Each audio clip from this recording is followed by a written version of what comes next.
Please do subscribe, hit the bell icon, get the notification. इतिहास के श्रृंखला में हम लोग आगे बढ़ते हैं। अब हम देखते हैं क्या कुछ गवर्नर जनरल हैं और उनकी नीतियां, उनको आप लोग ध्यान रखिएगा। जैसे सर जॉन सॉर, इनकी जो प्रसिद्ध नीति है निष्क्रियता की नीति। क्या? निष्क्रियता की नीति। लॉर्ड एलन बरो, क्या लॉर्ड एलन बरो के समय सिंध का विलय हुआ। क्या? सिंध का विलय हुआ। डलहौजी, क्या डलहौजी के समय अवध का विलय हुआ। लॉर्ड बेलजली के समय चतुर्थ आंग्ल मैसूर युद्ध हुआ। लॉर्ड डलहौजी के समय ही क्या अवध का विलीनीकरण हुआ। और लॉर्ड डफरिन के समय क्या कांग्रेस का स्थापना हुआ। क्या? लॉर्ड डफरिन के समय कांग्रेस का स्थापना हुआ। लॉर्ड विलियम बेंटिंक 1833 का एक्ट पारित हुआ। लॉर्ड लिटन, क्या लॉर्ड लिटन के समय क्या द्वितीय आंग्ल अफगान युद्ध हुआ। ठीक है, चलिए वह गवर्नर जनरल कौन था जिसने चतुराई पूर्ण निष्क्रियता का नीति का पालन किया? कौन था? John Lawrence. भारत में अंग्रेजों के समय प्रथम जनगणना आरंभ हुई, उस समय गवर्नर जनरल कौन था? कौन? लॉर्ड मियो। क्या? लॉर्ड मियो। वह वायसराय जिसका हत्या अंडमान निकोबार द्वीप समूह में हो गया। क्या? अंडमान निकोबार द्वीप समूह में हुआ। किसका? लॉर्ड मियो का। अगला, अफगानिस्तान के प्रति जोश भरी अग्र नीति का अनुसरण करने वाला गवर्नर जनरल कौन था? लिटन। क्या? लिटन। भारत का वह वायसराय जो सबसे अधिक समय तक, क्या सबसे अधिक समय तक रहा। कौन? लॉर्ड लिनलिथगो और दूसरा लॉर्ड कर्जन। सबसे अधिक समय तक कौन वायसराय रहा भारत में? Lord Linlithgow. और द्वितीय स्थान पर देखेंगे तो लॉर्ड कर्जन। भारत में स्थानीय स्वायत्त शासी संस्थाएं 1882 में स्थापित हुई, उस समय गवर्नर जनरल कौन था? कौन? Lord Ripon. गवर्नर जनरल या आप वायसराय समझिएगा, मैं गवर्नर जनरल बोल रहा हूँ। इल्बर्ट बिल विवाद का संबंध क्या था? किससे था? अब किससे था ये देखिए, यूरोप के लोगों, जो यूरोप के लोग हैं उनके मामलों की सुनवाई भारतीय जज नहीं कर पाते थे, तो इस बिल के द्वारा क्या अधिकार दिया गया कि यूरोप के लोगों की सुनवाई भारतीय जज कर सके। लेकिन किंतु ये बिल पास नहीं हुआ तो सुनवाई नहीं कर सकते थे। महिला, क्या महिलाओं तथा बच्चों की कार्य अवधि के घंटों को सीमित करने तथा स्थानीय शासन को आवश्यक नियम, क्या स्थानीय शासन को आवश्यक नियम बनाने के लिए प्राधिकृत करने का प्रथम फैक्ट्री अधिनियम, क्या प्रथम फैक्ट्री अधिनियम किसके समय पास हुआ? किसके समय? लॉर्ड रिपन के समय। क्या? लॉर्ड रिपन के समय। स्थानीय स्वायत्त शासन का जनक भारत में किसे माना जाता है? लॉर्ड रिपन को। क्या? लॉर्ड रिपन को। चलिए इसको देखते हैं। क्लाइव के समय क्या हुआ? बंगाल में दोहरा शासन। बेंटिक के समय क्या अंग्रेजी शिक्षा का प्रसार शुरू हुआ, अंग्रेजी की शिक्षा। चार्ल्स मेटकाफ के समय प्रेस पर प्रतिबंध हटाया गया, इन्हें भारतीय अखबार का जनक भी माना जाता है।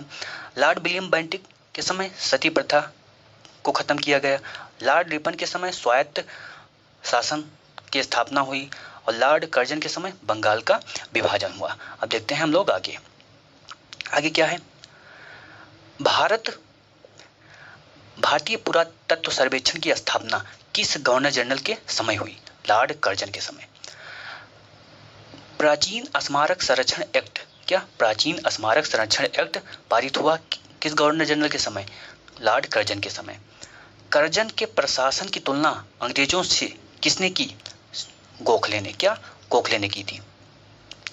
भारत में ब्रिटिश साम्राज्य के दौरान, क्या भारत में ब्रिटिश साम्राज्य के दौरान Lord Curzon, Lord Chelmsford, Lord Hardinge, Lord Irwin वायसरायों का सही क्या बताना है? कालक्रम बताना है। ये आप जितने भी वायसराय हैं सबका आप कालक्रम याद कर लीजिए, ये प्रश्न आपको यही हिंट देता है। ठीक है, तो लॉर्ड कर्जन पहले, फिर लॉर्ड हार्डिंग, चेम्सफोर्ड, फिर इरविन। फूट डालो राज करो, क्या फूट डालो राज करो की रणनीति किसने अपनाई? लॉर्ड कर्जन ने। क्या? लॉर्ड कर्जन ने अपनाई। ठीक है, वह गवर्नर जनरल जिसने सबसे पहले पृथक निर्वाचन मंडल, क्या पृथक निर्वाचन मंडल की व्यवस्था दी, कौन था? Lord Minto. भारत का एकमात्र यहूदी वायसराय कौन था? Lord reading. चलिए, पिट्स इंडिया एक्ट पारित हुआ, उस समय कौन था governor general? Warren Hasting. Doctrine of lapse किसकी है? किसने लागू किया था? डलहौजी ने। वर्नाकुलर प्रेस एक्ट किसके समय पास हुआ? लिटन के समय। इल्बर्ट बिल किसके समय आया? रिवन के समय। ठगी का दमन किसने किया? विलियम बेंटिक ने। नेतृत्व किसने किया? ये गवर्नर जनरल थे और सलीमन ने किया था दमन। रिंग फेंस की नींव किसने? वारेन हेस्टिंग की।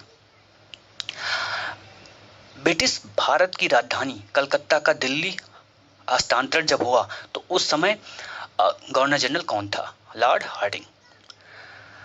हड़प की नींव किसकी? हड़प की नींव या चोक की नींव, दोनों एक ही है, ठीक है, डलहौजी।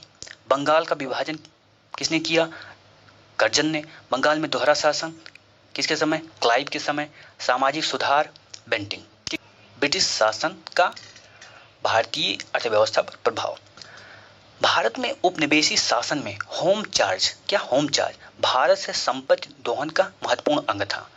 अब होम चार्ज के घटक क्या क्या थे? क्या घटक क्या क्या थे? लंदन में इंडिया ऑफिस थी और उन सबका भरण पोषण कौन उठाता था? भारतीय उठाए। भारत में कार्यरत अंग्रेजी कर्मचारी का वेतन कौन देता? भारतीय थे। और पेंशन कौन दे? भारतीय थे। तो ये सब क्या थे? होम चार्जेस थे, जिससे क्या होता था? भारतीयों को निर्धन बनाया जाता था। इंपीरियल प्रेफरेंस, क्या इंपीरियल प्रेफरेंस प्रयोग किया जाता था? जो शब्द है वो किसके लिए प्रयोग किया जाता? भारत में ब्रिटिश आयातों पर दी गई विशेष रियायत, जो रियायत दी जाती थी उसको क्या बोलते थे? Imperial preference. ब्रिटिश शासन के दौरान भारत में उद्योग का कोई स्वतंत्र विकास नहीं हुआ। इसका क्या कारण था? क्योंकि भारत में भारी उद्योग थे नहीं कोई। इस्तमिरारी बंदोबस्त किसने लागू किया? किसने? कॉर्नवालिस ने। अस्थाई बंदोबस्त किसने लागू किया? कौन? कॉर्नवालिस ने। अस्थाई बंदोबस्त किससे किया जाता था? जमींदारों से। लॉर्ड कॉर्नवालिस द्वारा अस्थाई बंदोबस्त कब लागू किया गया? 1793 में। अस्थाई बंदोबस्त या चिर अस्थाई बंदोबस्त 1793 के अंतर्गत जमींदारों से अपेक्षा की गई कि वो खेतिहरों को यानी कि किसानों को पट्टा देंगे। क्या पट्टा देंगे? और पट्टा देंगे। अनेक जमींदारों ने पट्टा जारी नहीं किया। इसका कारण क्या था? कारण यही था कि सरकार का कोई नियंत्रण नहीं था, या ब्रिटिश सरकार का जमींदार पर कोई नियंत्रण ज्यादा नहीं था। बिहार में परमानेंट सेटलमेंट लागू करने का मुख्य कारण कौन था? जमींदारों के लिए जमीन पर वंश परंपरागत अधिकार को स्वेच्छा से हस्तांतरित करने का अधिकार, ठीक है। अगला, बंगाल और बिहार में भूमि और किराएदारों के अधिकारों को बंगाल किराएदारी अधिनियम द्वारा दिया गया। किस अधिनियम द्वारा ये बंगाल के भूमि किराएदारों को दिया गया? 1855 में, ठीक है।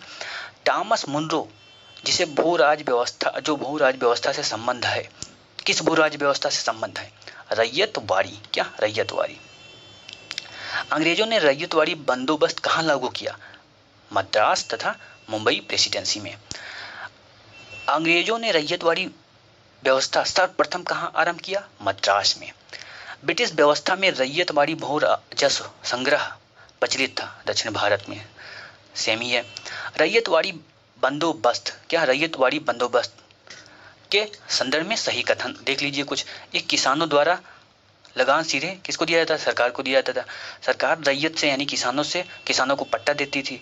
कर लगाने के पूर्व क्या किया जाता? सर्वेक्षण किया जाता था और मूल्य निर्धारण किया जाता था। चलिए आगे देखते हैं। आगे क्या है? असम। क्या? असम में सर्वप्रथम चाय कंपनी की स्थापना कब हुई? 1839 में हुई। दादा भाई नौरोजी द्वारा स्थापित अपवाह सिद्धांत। क्या? अपवाह सिद्धांत की परिभाषा क्या है? देखिए, भारत की राष्ट्रीय संपदा का एक भाग अथवा कुल वार्षिक उत्पाद ब्रिटेन को निर्यात कर दिया जाता था, जिसके लिए भारत को कोई वास्तविक फल नहीं होता था। यानी भारत का धन कहाँ भेजा जाता था? यह अपवाह सिद्धांत क्या कहता है कि भारत का धन कहाँ भेजा जाता था? इंग्लैंड में, ठीक है। अंग्रेजों के शासनकाल में आर्थिक दोहन का सिद्धांत किसने प्रतिपादित किया? किसने? दादा भाई नौरोजी ने। निकास का सिद्धांत, आर्थिक दोहन का सिद्धांत, क्या ये निकास का सिद्धांत हो गया, ये आर्थिक दोहन और ये अफवाह, तीनों एक ही हैं, दादा भाई नौरोजी। भारत में उपनिवेशवाद का आर्थिक आलोचक कौन कौन है? ये क्वेश्चन पूछा जाएगा आपसे। तो पहले तो दादा भाई नौरोजी हैं, क्या दादा भाई नौरोजी, ये याद रखिए। दूसरा सुब्रमण्य अय्यर है, क्या सुब्रमण्य अय्यर है, और आरसी दत्त। चलिए, Bal Gangadhar Tilak, R C Dutt, M G Ranade, sir Syed Ahmed Khan में से दादा भाई नौरोजी के उत्सारण सिद्धांत में विश्वास नहीं करता था। अब इसमें आपको बताना है कि बाल गंगाधर तिलक या आरसी दत्त या रानाडे या सर सैयद अहमद खां में कौन दादा भाई नौरोजी के उत्सरण, क्या वही जो सिद्धांत हमने अभी देखा, क्या उत्सरण सिद्धांत भी इसको बोलते हैं, क्या निकास सिद्धांत, क्या निकास सिद्धांत अभी हम लोगों ने देखा ना, आर्थिक दोहन सिद्धांत, अपवाह सिद्धांत, निकास के सिद्धांत, और तो उत्सारण सिद्धांत इसे भी बोलेंगे, ड्रेन थ्योरी इंग्लिश में बोलते हैं। तो कौन विश्वास इसमें नहीं करता? सर सैयद अहमद खां। क्यों? सर सैयद अहमद खां क्या थे? अंग्रेजों के बहुत बड़े, कह सकते हैं हितैषी थे, बहुत बड़े। अंग्रेजों को मानते थे कि अंग्रेज रहेंगे तभी यहाँ पर मुस्लिम जो समुदाय है वो सुखी रहेगा। चलिए, poverty and the un British rule in India, बहुत बार पूछा गया है, दादा भाई नौरोजी ने। दादा भाई नौरोजी को भारतीय राष्ट्रीय आंदोलन का सर्वाधिक प्रभावी देन, क्या दादा भाई नौरोजी की भारतीय राष्ट्रीय आंदोलन में सबसे प्रभावी क्या देन क्या है? उन्होंने इस बात को अभिव्यक्त किया कि ब्रिटेन क्या करता है? भारत का शोषण करता है। भारत में ब्रिटिश आर्थिक नीति घिनौनी है, यह विचार किसने दिया था? क्या ब्रिटिश आर्थिक नीति घिनौनी है? कार्ल मार्क्स ने। यह कथन बहुत बार एग्जाम में पूछा गया है। चलो, 1857 की क्रांति के समय क्या क्या हुआ इसको हम देखते हैं। अंग्रेजी भारतीय सेना में चर्बी वाले कारतूसों से चलने वाली एनफील्ड राइफल को शामिल किया गया। कब शामिल किया गया? दिसंबर 1856 में। भारत का प्रथम स्वतंत्रता संग्राम यानी 1857 की क्रांति का तत्कालिक कारण क्या था? धर्म में हस्तक्षेप। क्या? धर्म में हस्तक्षेप। मंगल पांडे की घटना या मंगल पांडे ने जो प्रतिक्रिया दी वो घटना कहाँ हुई थी? क्या? बैरकपुर में। इन्होंने कह दिया कि मैं कारतूस में इसको दांतों से नहीं तोड़ूंगा। मंगल पांडे क्या थे? सिपाही थे। अब ये कहाँ के थे ये आपको ध्यान रखना है। 34वीं बंगाल नेटिव इन्फेंट्री। ठीक है। 1857 के विद्रोह के समय बहादुर शाह ये आलम बहादुर का खिताब दिया। किसको दिया? बहादुर शाह कौन थे उस समय? बहादुर शाह मुगल सरदार थे। इन्होंने शाह ये आलम बहादुर का किताब किसे दिया? बख्त खां को। क्या? बख्त खां को। 1857 की क्रांति का प्रमुख कारण क्या था? ब्रिटिश साम्राज्य की नीति। 1857 की क्रांति प्रारंभ कहां से हुई? मेरठ में। कहां से? मेरठ में। 1857 का स्वतंत्रता संग्राम 1857 के स्वतंत्रता संग्राम से संबंधित पहली घटना क्या थी? दिल्ली पर सैनिकों ने क्या कर लिया? कब्जा कर लिया, लाल किला पर। 1857 की स्वाधीनता संग्राम का प्रतीक क्या था? कमल और रोटी कमल। 1857 के संग्राम में झांसी, मेरठ, दिल्ली और कानपुर केंद्रों में से सबसे पहले अंग्रेजों ने अधिकृत किया, यानी कि अंग्रेजों ने सबसे पहले किसे अपने अधीन कर लिया? दिल्ली को। क्या? दिल्ली को। सबसे पहले अंग्रेजों ने दिल्ली को छुड़ाया। आगे देखते हैं। 1857 का स्वाधीनता संघर्ष की वीरांगना महारानी लक्ष्मीबाई की जन्म स्थली कहाँ है? तो इनका जन्म कहाँ हुआ था? वाराणसी में। 1857 में बरेली का नेता कौन था? खान बहादुर। महारानी लक्ष्मीबाई की समाधि कहाँ है? कहाँ पर है? ग्वालियर में। लक्ष्मीबाई का अंतिम युद्ध क्या? रानी लक्ष्मीबाई ने अंतिम युद्ध किससे किया? होरोज। क्या? होरोज।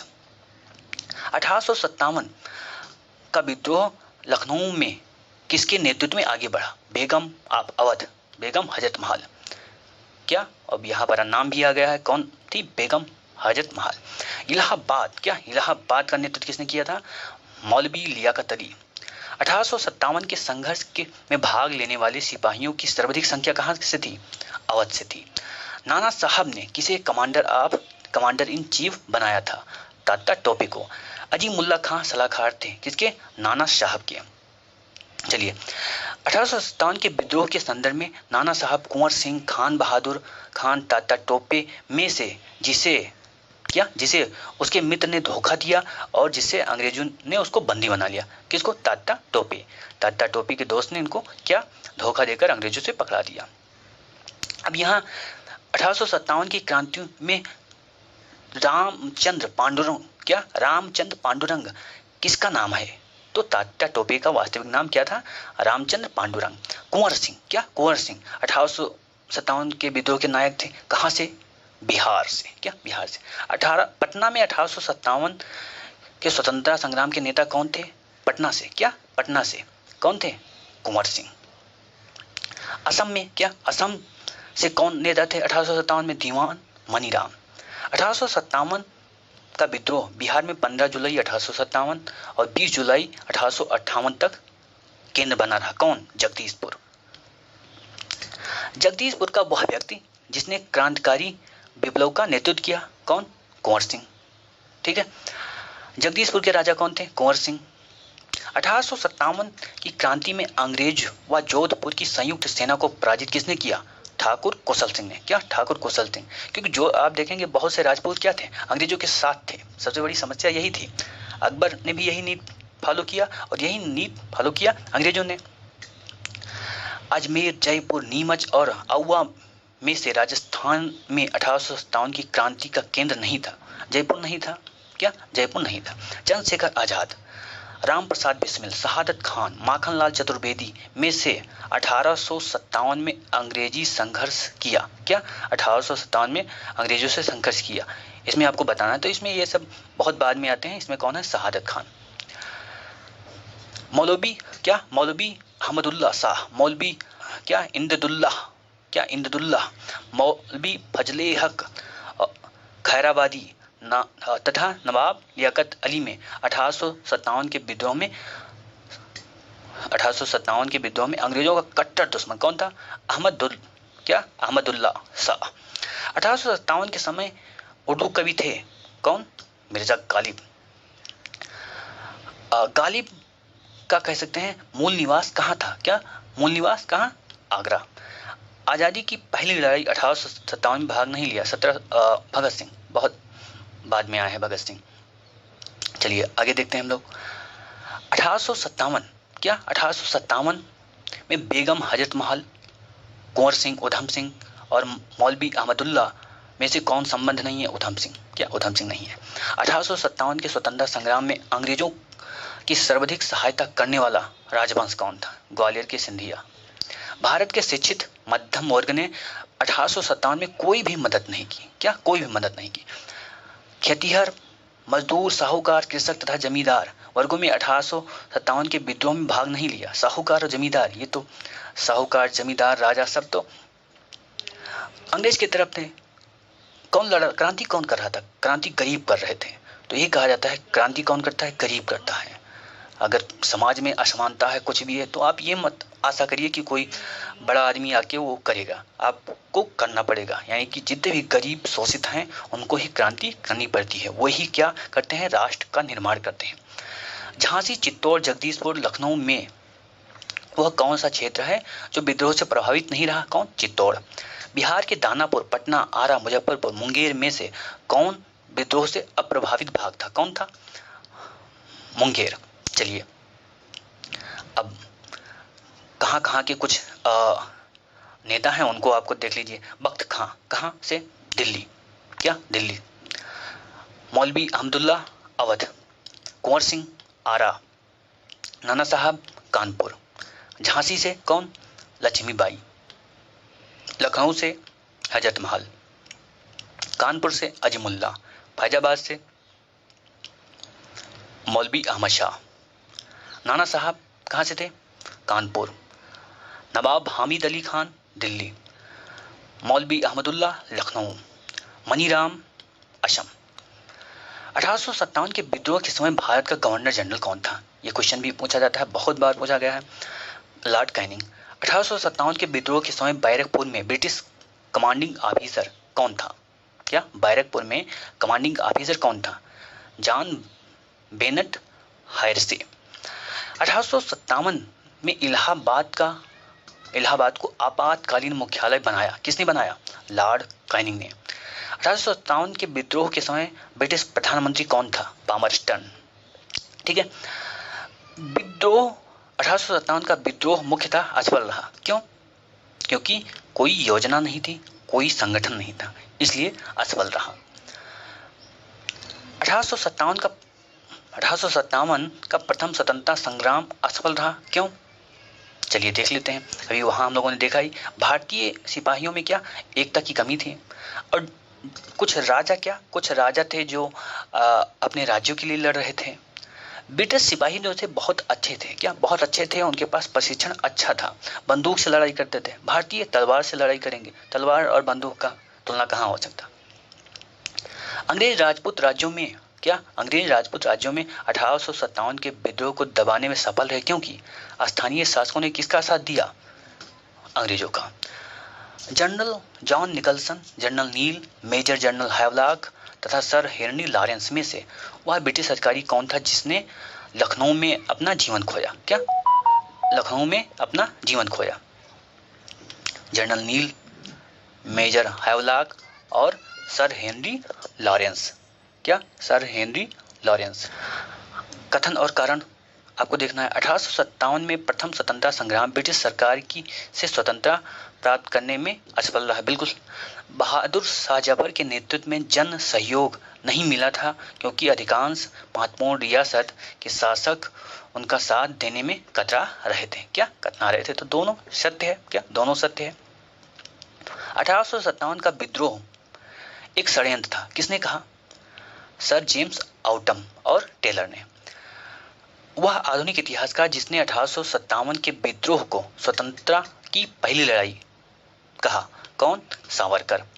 भारतीय स्वाधीनता संग्राम का सरकारी इतिहासकार कौन था? यस.एन. सेन। क्या? यस.एन. सेन। भारतीय भाषा में 1857 के विप्लव के कारणों को भारतीय भाषा में 1857 के विप्लव के कारणों पर लिखने वाला प्रथम भारतीय सर सैयद अहमद खान। तथाकथित प्रथम राष्ट्रीय स्वतंत्रता संग्राम ना तो प्रथम, ना राष्ट्रीय और न ही स्वतंत्रता संग्राम था। ये किसका कथन है? आर.सी. मजूमदार। 1857 की क्रांति के बारे में सही अवधारणा है। इसने भारत में ईस्ट इंडिया कंपनी की शासन प्रणाली को क्या कर दिया? मृतप्राय कर दिया। क्या? मृतप्राय कर दिया। ठीक है। महारानी विक्टोरिया ने भारतीय प्रशासन में ब्रिटिश ताज के नियंत्रण में लाने की घोषणा की। कब की? 1 नवंबर 1858। अगला, सम्राज्ञी विक्टोरिया ने 1857 की घोषणा में भारतीयों को बहुत सी चीजें देने का आश्वासन दिया। वह आश्वासन जिसे ब्रिटिश शासन ने पूरा किया था। क्या? रियासतों को हड़पने की नीति समाप्त कर दी गई थी, इसको पूरा किया। महारानी विक्टोरिया की घोषणा का उद्देश्य क्या था? भारतीय राज्यों को ब्रिटिश साम्राज्य में मिलाने के किसी भी विचार का परित्याग करना तथा भारतीय प्रशासन को ब्रिटिश क्राउन के अधीन कर देना। चलिए आगे देखते हैं। पब्लिक सर्विस आयोग। क्या? पब्लिक सर्विस आयोग, पील आयोग, हंटर आयोग, साइमन कमीशन में 1857 के विद्रोह के दमन के बाद भारतीय फौज के नवगठन से संबंधित है। तो इसमें जो पील आयोग है वो संबंधित है किससे? 1857 में भारतीय फौज को 1857 के बाद भारतीय फौज को नवगठित करने के लिए क्या बना? आयोग बना, उसे पील आयोग बोलते हैं। 1857 के विद्रोह के बाद ब्रिटिश सरकार ने सिपाहियों को इन प्रांतों से चयन किया। कहाँ से? गोरखा, सिख और पंजाब से। अब अवध से पहले बहुत ज़्यादा चुनाई होती थी, लेकिन अवध को बंद कर दिया गया, क्योंकि अब वहाँ पर सब सैनिक क्या कर रहे हैं? विद्रोह कर रहे हैं। आज के लिए इतना ही। फिर मिलते हैं हम लोग अगले वीडियो में, जिसमें हम लोग जन आंदोलन पढ़ेंगे। तब तक के लिए जय हिंद। प्लीज़ चैनल को सब्सक्राइब कर लीजिए।